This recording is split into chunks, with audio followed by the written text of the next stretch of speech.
The afternoon sun burned pale over the Calloway homestead, its light washed out by dust and heat, its warmth swallowed by the chill of human cruelty.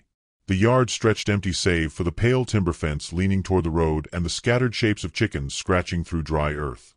But in that emptiness, a cry rose sharp enough to cut the sky. It was not the cry of a hawk nor the groan of wagon wheels, but of a woman, labored, broken, a sound more desperate than words. Ing bent forward against the wooden post, her belly swollen with life, her back streaked with welts that oozed fresh blood beneath the sting of leather. She clung to the post with white-knuckled hands, dark hair damp with sweat and clinging to her face. Her lips were bitten raw to hold back screams, though one slipped loose now and again, curling into the air like smoke. Around her, the dust swirled as if ashamed to settle on the scene. Her mother-in-law, Martha Calloway, stood firm, boots planted as if she owned the very dirt. She wielded the whip with the steady cruelty of someone long practiced in breaking what she could not control. Her face was pinched, her eyes like stones, lips pursed in a satisfaction that revealed no pity. Beside her, Edwin Calloway, Ying's husband, shifted from one foot to another. His shoulders hunched inward as though trying to fold himself into nothingness. His pale eyes darted, never meeting his wife's gaze, never daring to oppose his mother's command. "You'll learn obedience," Martha hissed between strokes, her voice sharp as dried thorns. "You'll learn silence. A woman who don't know her place deserves the rod." Lien, the child of 8 years who carried her mother's fine features softened with innocence, stood barefoot at the edge of the yard. Her small hands clutched a frayed rag doll to her chest as if its fabric heart could shield her from the horror. Her wide black eyes brimmed with tears too heavy for her young cheeks. She had whispered for her father to stop it, begged in trembling tones, but Edwin had turned his face aside as though his daughter's voice were no more than the call of a crow. The sound of leather cracked again, cutting the stillness. Ing trembled, her knees threatening to buckle, and a low moan escaped her throat. Pain tore through her body, not only from the whip but from within. Her child pressing against her womb, ready to come too soon, stirred by agony. Neighbors had gathered along the road. Some pretended to watch only with curiosity, their arms folded, their whispers low. Others shifted uncomfortably, the shame of witnessing cruelty burning their throats. Yet none stepped forward. To them, she was foreign, a woman from across the ocean, brought into the Calloway name but never into their respect. Her suffering was a story to murmur over supper, not a wrong to be mended. Only one figure lingered longer than the rest. A man broad in shoulder and quiet in manner, his frame weathered by mountain winds rather than town gossip. Andrew Hudson stood a little apart, his hands resting at his sides, his gray eyes unblinking as they measured the scene.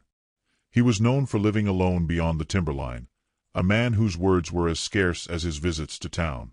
Some called him dangerous, others simply strange. Yet now he watched, not with a thrill of cruelty nor the curiosity of neighbors, but with something harder to name. Ying's breath hitched as another contraction gripped her. She stumbled against the post, her face pressed to its splintered wood. The whip did not fall this time. Martha paused, her expression souring at the sight of weakness that was no longer satisfying, only messy. She spat in the dirt and dropped the handle to her side. "She'll drop that brat right here if she don't learn faster," Martha muttered, turning away as though Ing were nothing more than livestock too troublesome to manage. Edwin stepped forward half-heartedly, touching his wife's arm as though duty alone compelled him. His hand lingered only long enough to make the gesture, then fell. Shame flickered across his features, quickly smothered by fear of his mother's gaze. Lien ran forward, her little feet pounding the dust, her doll tumbling to the ground. She threw her arms around Ying's waist, clinging tight, her face pressed against her mother's dress, now stained with blood and sweat. "Mama," she whispered fiercely, "hold on. Please hold on." Ing looked down, her eyes cloudy with pain yet tender as they met her daughter's.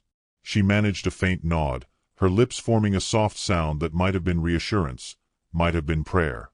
The crowd began to scatter, murmurs fading with the retreat of boots on dirt. Neighbors had seen enough to feed their tongues for weeks. The Calloway name would not suffer for this. Cruelty against a foreign wife was hardly news. By supper time, most would have forgotten the lines of pain carved into Ying's back. All except the child who had cried. All except the mountain man whose eyes followed still. The sky shifted, clouds trailing like torn cloth across the sun. A hush settled over the yard as if the earth itself were weary of what it had borne witness to. Ying's body sagged, the strength draining from her limbs. With Lien's small arms wrapped around her, she sank to her knees in the dust. Her breath came shallow, each one a battle.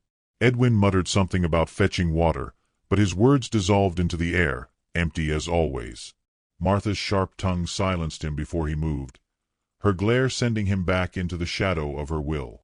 Andrew Hudson shifted, his boots pressing into the dirt as he stepped forward one pace, then stilled again. His shadow stretched long across the ground, nearly touching the child who knelt with her mother. He did not speak, for words would have carried little weight here, but his silence carried its own gravity. The moment passed. He turned away, his broad frame fading into the gathering dusk, though his gaze lingered longer than anyone saw. Inside the house, the Callaways went about their supper as though nothing had happened. Lien carried water in trembling hands to wash her mother's wounds, whispering stories to distract from the sting. She spoke of the stars that would come when night deepened, of the hope that one of them might hear her wishes. Ing listened, her eyes closed, her breath shallow, her body still trembling with the double burden of wounds and labor. Hours crept by, slow as dripping wax. The house grew quiet save for Martha's occasional barked orders and Edwin's shuffling compliance. Outside, the sky bled into twilight, stars emerging one by one like watchful eyes. In the dimness of the yard, Lien slipped out once more, her doll clutched tight again. She gazed down the road that led toward town, her small chest heaving with determination far larger than her years. The dust clung to her feet, but she stepped forward anyway, bare soles pressing into the cold earth. She walked with purpose, though her tears blurred the road. Past fences and lantern-lit windows she went, past the indifferent faces of neighbors who shook their heads but said nothing. Her voice broke the night at last, a cry sharp and raw, carrying through the stillness. "Please, don't let them hurt my mama. The baby's coming." The words hung heavy in the cool air, a plea cast into silence. Windows closed. Doors shut tighter. Only shadows answered. But in the distance, near the black edge of the pines, a shape moved. Broad-shouldered, steady in stride, eyes like winter stone. He had heard, though he had not sought to. He paused beneath the fading sky, the plea lingering in his ears like a vow yet unspoken. Lien's voice broke again, smaller this time, worn by desperation. "Please." And then her steps faltered, her knees buckling as she sank to the dirt road. She clutched her doll to her chest and sobbed into its worn fabric, the sound carrying into the night. Andrew Hudson did not move closer. Not yet. But his eyes, fixed on the trembling child and the faint light of the Callaway homestead beyond, sharpened like steel. Something old stirred within him, something he had buried in mountains and storms, something that did not belong to silence. The wind picked up, lifting dust into the air, whispering against the fences as though the land itself leaned closer to listen. And in that moment, the story did not end, but it bent.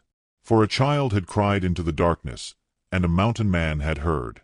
The night had been long, broken by the moans of a woman torn between childbirth and bruises, and the soft whimpers of a child trying to soothe her with lullabies she barely remembered. Dawn came slowly, dragging its pale light across the Callaway homestead as if reluctant to touch the place. Smoke curled thin from the chimney, the smell of frying bacon spilling into the yard. To any passerby, it might have seemed like a quiet morning on a settler's farm. But silence inside was weighted, and the air carried the metallic tang of blood and the dry sting of shame. Lien rose from her cot before the rooster crowed. Her little body shivered from cold, her braids undone, her cheeks sticky from tears shed in sleep. She stole one glance at her mother, Ing, her face ghost-pale against the bedding, her breath shallow but alive. Each rise of her chest seemed a miracle balanced on a thread. A contraction clenched her belly and she winced, gripping the edge of the blanket. Lien pressed her lips to her mama's forehead, whispering in a trembling voice, "I'll bring help, I swear it." She slipped from the room unnoticed, her rag doll pressed to her chest as though the frayed cloth were armor. Bare feet touched cold earth, her steps carrying her out of the yard and onto the dusty road toward town. The sun was only just climbing, gold light stretching across the plains, painting the world as if it were new. But to her, It felt as though the world had been old and cruel forever. The town came alive as she entered, her small figure almost swallowed by wagons creaking, boots striking wood, voices calling prices from porches. She wove through men carrying lumber, women drawing water, horses snorting clouds into the chill. None looked down at her at first, a child so slight she seemed a shadow among the bustle. She found her courage in her mama's face. Drawing a deep breath, she stopped at the center of the street, the dirt soft under her toes, and lifted her voice. "Please," she called, her words cutting through the morning. "Don't let them hurt my mama. The baby's coming. She's hurting." Heads turned. A man stacking barrels frowned and muttered. Two women paused by the well, their hands tight around the rope, their eyes sliding over the girl and away again. A shopkeeper leaned against his doorframe, spat into the dust, and said nothing. Lien clutched her doll tighter, taking a step forward. "Please, she's bleeding. My mama's baby is coming." "We can't," her voice cracked, breaking under the weight of desperation too heavy for 8 years to bear. The preacher, young and clean-shaven, moved closer. His eyes were kind in their way, but also distant. He laid a hand on her shoulder, the gesture rehearsed. "Child," he said softly, "I'll say a prayer for her." Lien looked up, her eyes wet, lips trembling. "A prayer won't stop the whip, won't stop the baby from coming." The preacher hesitated, his hand falling away.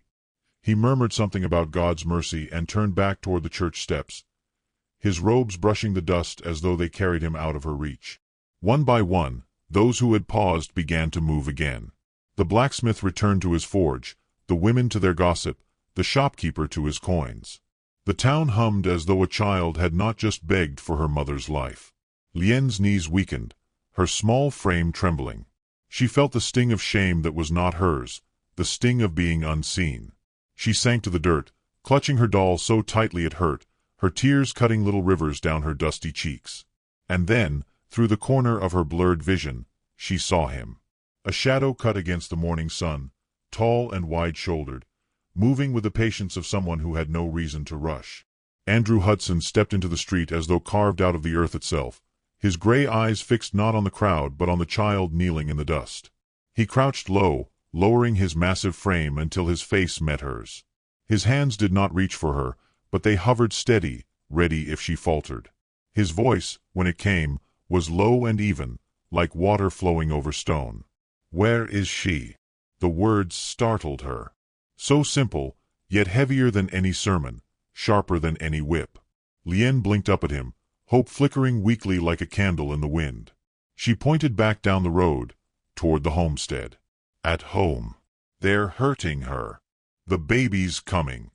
Andrew's gaze followed her finger, his jaw tightening, though no other emotion crossed his rugged face. He rose slowly, the crowd shrinking from the sheer breadth of him. Without another word, he took the road Lien had come from. She scrambled to her feet, running to keep pace beside him, her little legs pumping hard to match his long strides. The town whispered in his wake. Men shook their heads, women pulled children closer. Andrew Hudson was a man of storms and silence, one who had cut himself from the patterns of neighborly life. To see him move with purpose was unsettling, as if the mountains themselves had decided to rise and walk among them. By the time they reached the Calloway homestead, Martha was already waiting. She stood on the porch, arms crossed, lips curled in disdain. Edwin lingered behind her, his eyes darting like a rabbit's, but his feet stayed planted where his mother anchored him. Andrew stopped at the gate, his presence filling the yard even before he stepped inside. Martha's sneer deepened. "What business have you here, Hudson?" Andrew did not answer at once. His gaze moved past her to where Ing lay in the shadow of the porch, her body curled, her face twisted in pain. The sight of her belly, straining with life, and her back, raw with lashes, shifted something in him, though he gave no sign but the slight flare of his nostrils. "I'll take her," he said at last, his voice calm, almost quiet. Martha's laugh was sharp and cruel. "Take her? She's my son's wife. Ain't yours to claim." "She's dying," Andrew replied, his tone unchanged. "Then let her," Martha spat. "She's brought nothing but shame and burden. Foreign blood, foreign ways.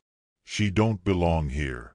Lien clutched Andrew's sleeve, her small hand trembling. He placed his own hand briefly over hers, steady as oak, then reached into his coat.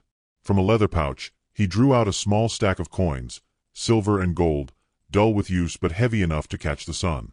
He dropped them at Martha's feet, the clink echoing through the yard. "You'll take this," he said, "and you'll never touch her again." For a moment, silence reigned. Edwin's lips parted, but no sound came. Martha's eyes gleamed with greed, though her mouth twisted with disdain. She bent slowly, her fingers snatching at the coins like a hawk. She spat in the dirt, though she closed her fist around the money. "She ain't worth more than that," she muttered. "Take her, then. Take your burden." Andrew said nothing more. He stepped forward, lifting Ying as though she were weightless, her head falling against his chest. She moaned faintly, her eyes fluttering, but did not resist. Lien hurried at his side, her doll clutched to her heart. Edwin watched them go, his hands limp, his face pale with shame that he would never speak aloud. Martha barked after them, her words dripping venom, but the wind carried them away. Andrew walked steady, each step measured, his long frame cutting against the rising sun. He did not look back, though the murmur of neighbors watching from afar followed him down the road. To them, it looked as though a giant had come down from the mountains to carry away what no one else would touch. To Lien, it felt like salvation had taken the shape of a man who needed no words. The farther they walked from the homestead, the lighter the air felt, though the weight in Andrew's arms was heavy with both child and suffering. He adjusted Ying gently, his rough hand steady at her back. Lien skipped ahead a step, then back again, her eyes darting up to him with each stride. At last, she whispered, "Thank you." Andrew glanced down, his face unreadable, but his nod was slow, firm, like a vow sealed without ceremony. The road stretched long before them, the horizon hazed by morning sun. Behind them, gossip swirled like dust. Ahead, the mountains waited, their peaks catching the light, their silence deep and unyielding. And as the cabin of Andrew Hudson came into view, tucked beneath pines and shadow, the air shifted with a promise unspoken. For one woman, one child, and one man too long alone, the path had bent toward something none of them yet understood.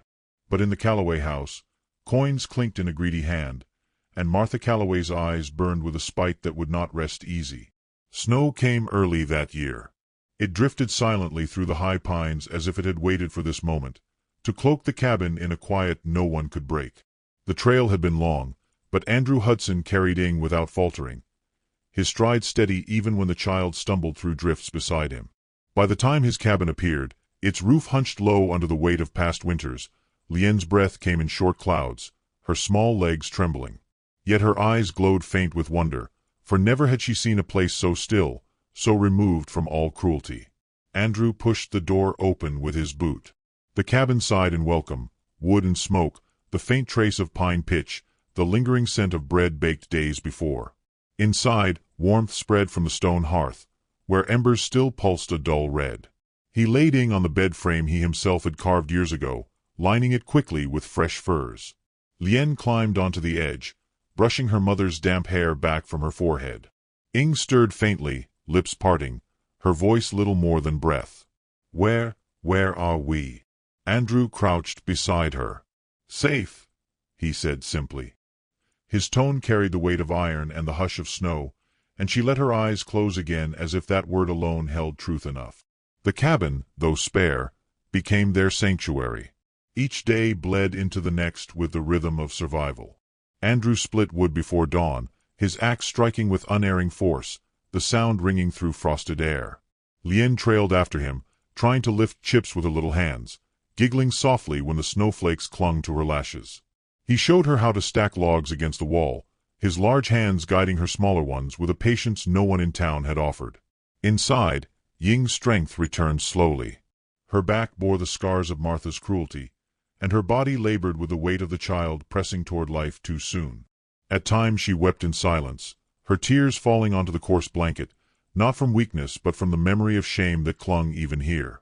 Andrew never asked, never pressed. He built poultices from mountain herbs, brewed teas bitter but strong, and sat near the fire when her breathing grew ragged, his presence a steady anchor in her storm. Nights were the hardest. The wind clawed at the walls, howling like wolves circling, and Ing would wake gasping from dreams of whips and voices that spat venom. Each time, she found Andrew sitting near the door, rifle across his knees, eyes half closed but never fully at rest. Lien curled against her mother's side, her little arms clinging tight, and when her sobs threatened to break, Ing would whisper soft songs in her native tongue, threads of melody that carried both sorrow and hope. Andrew never said he listened, but his gaze softened when those notes wove through the firelight. The days grew whiter, each snow deeper than the last, and still Ing healed. She moved carefully, her belly heavy, her body aching. Yet for the first time, she did not feel entirely alone. One evening, while Andrew laid another log on the fire, she found courage to speak more than thanks. "You ask nothing," she said, her voice steady though her hands trembled. "Not where I come from, not what I've lost. Why?" Andrew looked into the flames, shadows carving lines across his weathered face. "Don't need asking," he murmured.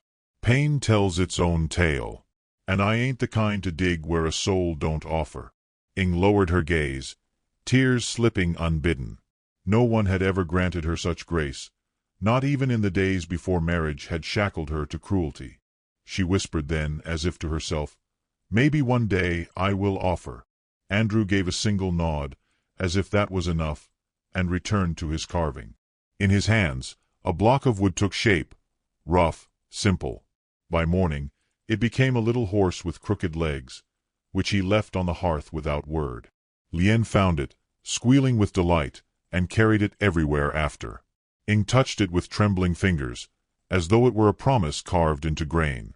Trust, like fire, grew slow. Lien learned to follow Andrew into the forest, where he showed her how to read tracks, how to listen for the hush of deer in the snow. She laughed when her steps sank too deep, and he would lift her by the waist, setting her on higher ground without breaking stride.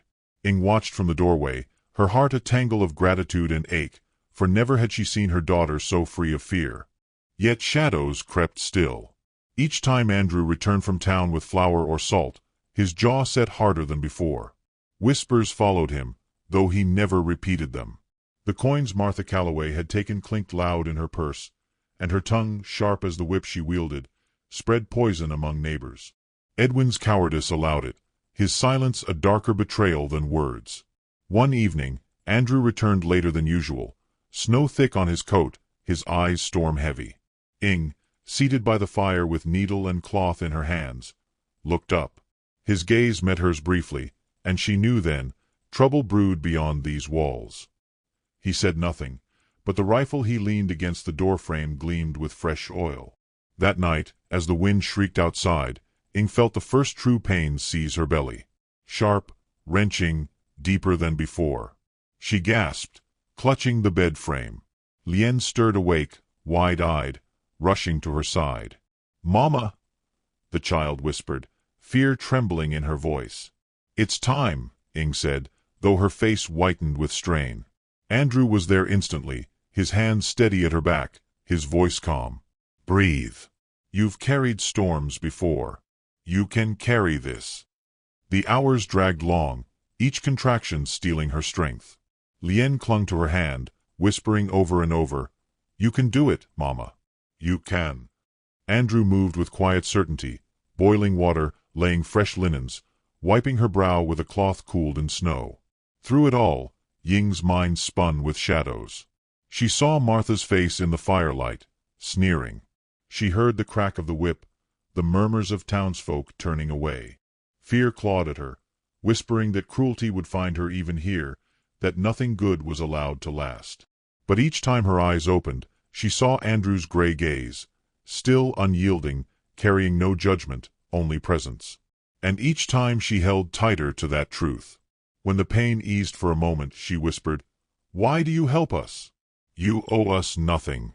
Andrew wrung the cloth, his voice low. "No soul owes another to be cruel. That's choice. Same way kindness is." Ing closed her eyes, tears slipping free. The words lodged in her heart, heavier than any promise, lighter than any chain. The storm outside rose, snow whipping against the cabin walls, as though the world itself bore witness. Hours bled together until Ying's cries shook the rafters. Her strength waned, her breath grew ragged. Lien sobbed, begging her to hold on. Andrew braced her, his large hand steadying hers, guiding her through the fire of labor. And at the breaking point, when she thought she could not endure, a cry pierced the cabin, new, fierce, alive. A child's cry, sharp as lightning in the storm. Ying collapsed back, tears streaming, laughter broken through sobs. Lien gasped in wonder, touching the newborn's tiny hand. Andrew swaddled the infant with surprising gentleness, laying him in Ying's arms. The baby's eyes opened, dark and searching, his small body trembling with breath newly claimed. Ying kissed his forehead, her sobs quieting into soft murmurs of love. Lien nestled close, her smile brighter than the fire. For a moment, the cabin was more than wood and stone. It was sanctuary. It was promise. But even as warmth wrapped around them, shadows loomed beyond. For in the valley below, tongues wagged sharper with each passing day. And Martha Calloway's pride was not the sort that slept easy. Ying knew it in her bones, as surely as she felt the child's heartbeat against her breast. Safety here was fragile, and storms did not end with snow.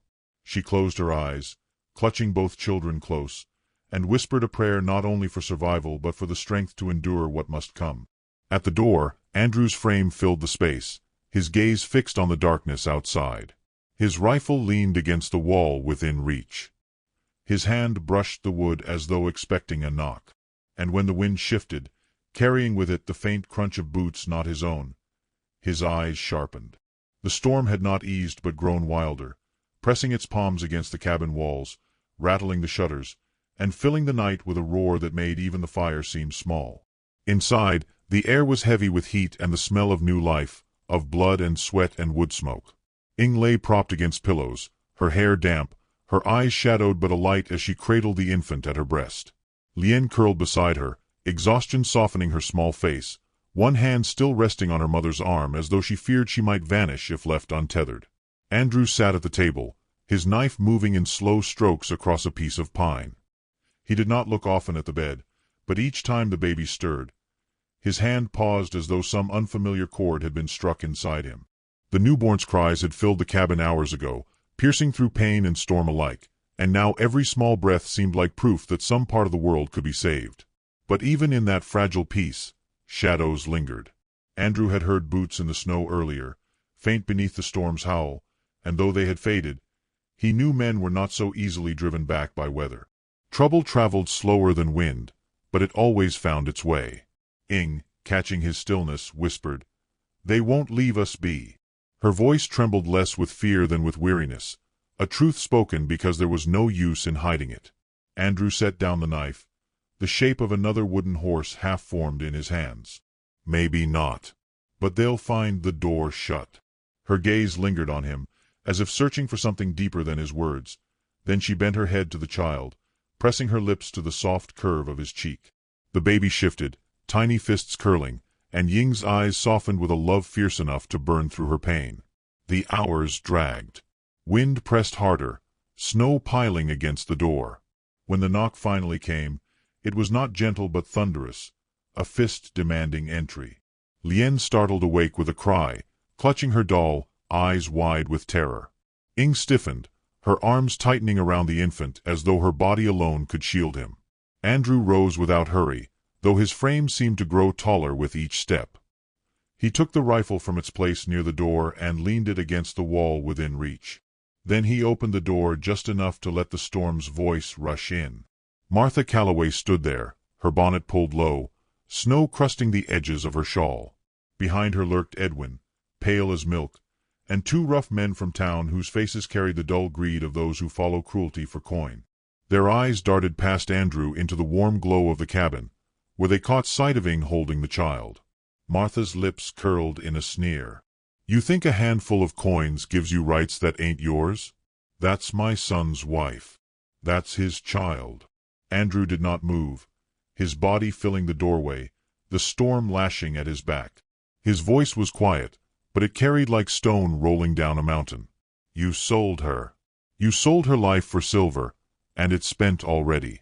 She's not yours to harm again. Edwin shifted, his mouth opening, then closing. His eyes flickered between his mother and the giant before him, and he shrank into himself. Martha's fury grew sharper. You've got no place to say what belongs where. That woman is nothing but trouble, and that babe, he'll carry shame the same as her. You think you can keep them safe up here? The whole town knows she's not one of us. Andrew's gaze never wavered. Snow clung to his coat, his breath rising in slow clouds. Then let the town know I'll bury deep any hand that tries to take her. The rough men shifted uneasily, glancing at one another. The storm howled louder, drowning Martha's next words, and in that moment the baby inside the cabin began to cry. Strong, defiant, alive. The sound cut through the night, through the fury, through the weight of every insult she hurled. Ing rocked him gently, her voice rising in a soft lullaby, words in a tongue no one else in that yard understood. It silenced the men more surely than Andrew's threat. Even Martha faltered, her eyes narrowing at the sound, as if the melody itself was a defiance she could not beat away. She spat into the snow, her fury spilling without aim. This ain't over. Andrew stepped forward then, closing the door with a weight that made the timbers tremble. The storm swallowed their retreating shapes, and silence returned, broken only by the fire's crackle and the infant's whimpering breaths. Lien pressed her face into her mother's side, trembling. They'll come back, she whispered. Ing smoothed her daughter's hair, her hand gentle. Then we'll be ready. We're not alone anymore. Andrew returned to the table, but the rifle stayed closer this time, propped within easy reach. He said nothing more, yet the air shifted, like a promise sealed in silence. Days passed, marked by snow that buried the world deeper in white. The baby grew stronger, his cries sharper, his eyes brighter. Lien became his protector, carrying him carefully around the cabin, whispering secrets into his tiny ears. Ying's strength returned slowly, though her body carried both new and old scars. Each evening, she found herself watching Andrew as he worked by the fire, his hands carving wood or mending tools, his silence steady. Gratitude curled in her chest, unfamiliar and frightening, yet warm. One night, while the baby slept in a cradle Andrew had built, Ing spoke softly. I thought kindness was something I would never see again. You've given it without asking. Why? He looked up from his work, eyes catching the firelight. Because no one gave it when it mattered to me. Didn't see the worth in my people. I swore if I had strength enough, I'd never let that happen near me again. She listened, her heart tightening with understanding. Pain recognized pain, but so did hope. She whispered then, so faint it barely reached the fire. Maybe you were meant to find us. Andrew said nothing, but his gaze lingered, and that silence spoke louder than words. Winter deepened. Each morning, Andrew broke trails through the snow, gathering food and wood, while Ing tended the baby and taught Lien small songs in her native tongue. Lien laughed freely now, her voice ringing against the beams of the cabin, and even Andrew allowed a faint smile at times, though fleeting as snowfall. Yet beneath their fragile peace, a truth pressed close. The Callaways were not finished. Martha's pride was a wound that festered, and her whispers in town grew sharper. One evening, as firelight softened the walls and the infant cooed in his sister's arms, Ing felt a stir of resolve she had never known. She looked at Andrew, her voice steady. His name will be River, because he was born between storms, and because he will always find his way. Andrew inclined his head, as though the name had always belonged to him. Lien whispered it softly, tasting it like a promise. River. The bond between them deepened, not declared but lived. In the hush of nights, in the weight of shared work, in the quiet of a baby's breathing, they became what none had expected, a family, forged not by blood but by choice. Still, the mountain kept its silence, and the storm outside its warning. For though Martha had retreated that night, her eyes had not dimmed, and hatred seldom sleeps long. As Ing rocked her child, her gaze lingered on Andrew's broad frame silhouetted against the fire. The baby's breath slowed, his tiny fingers curled around hers, and for the first time in years she felt something stronger than fear. She felt safe. But even as warmth wrapped around them, a sound rose faint against the storm, a distant horn, the kind settlers used to call men together. It carried through the trees, low but unmistakable. Andrew straightened, his hand closing around the rifle. His eyes, gray as winter stone, turned toward the door.